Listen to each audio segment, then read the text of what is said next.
Bonjour chers tous, je suis Svetlana Giambirini, praticienne en Ayurveda et aujourd'hui je voudrais vous parler de l'importance des émotions, de nos émotions dans notre vie quotidienne.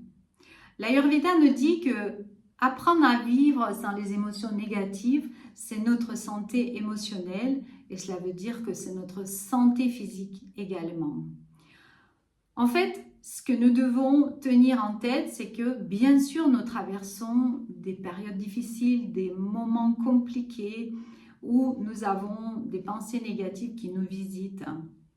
Et lorsqu'on en a une qui arrive, directement, elle va influencer notre digestion.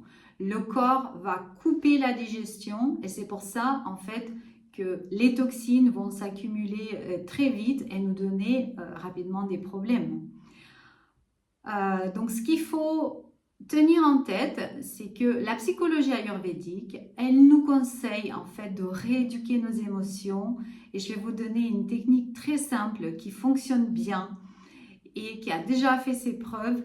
Juste pensez-y et entraînez-vous et ça va franchement vous aider au quotidien. Dès qu'il y a une émotion négative qui vous arrive dans la tête, la première chose, c'est de l'identifier, de se dire « Ah, qu'est-ce que c'est qui est arrivé ?» Bien, c'est la tristesse. Eh bien, si c'est la tristesse, la deuxième étape, c'est de chercher par opposition, en fait, une émotion positive cette fois-ci. Dans ce cas-là précis, ça sera la joie.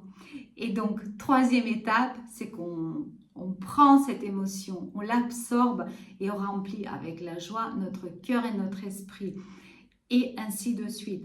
En fait, au début, ça va paraître compliqué puisque ça va nous paraître pas naturel. Puisque quelquefois, quand il y a une émotion négative forte qui arrive, presque on s'y plaît de souffrir. Je dis pas ça pour tout le monde, mais quelquefois, c'est le cas et on a du mal et on n'a pas envie de s'en débarrasser.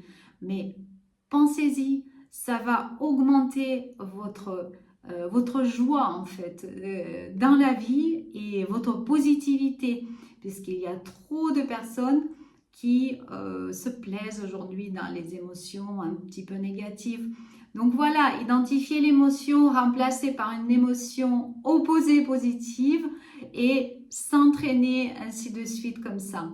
Lorsqu'il y a une émotion qu'on n'arrive pas à identifier mais qu'elle ne nous plaît pas, vraiment qu'elle nous alourdit, qu'elle nous fait du mal, l'émotion opposée, il y en a une, elle est universelle, c'est l'amour. Bien sûr, c'est un grand amour qui nous dépasse et qui, lui seul, est capable de nous guérir. Donc, aimez-vous, aimez vos proches, aimez la nature et soyez bien, positif et en bonne santé. Merci beaucoup. N'hésitez pas à écrire s'il y a des sujets qui vous intéressent sur l'Ayurveda et le bien-être. Namasté. Abonnez-vous à la chaîne, mettez des likes et à bientôt.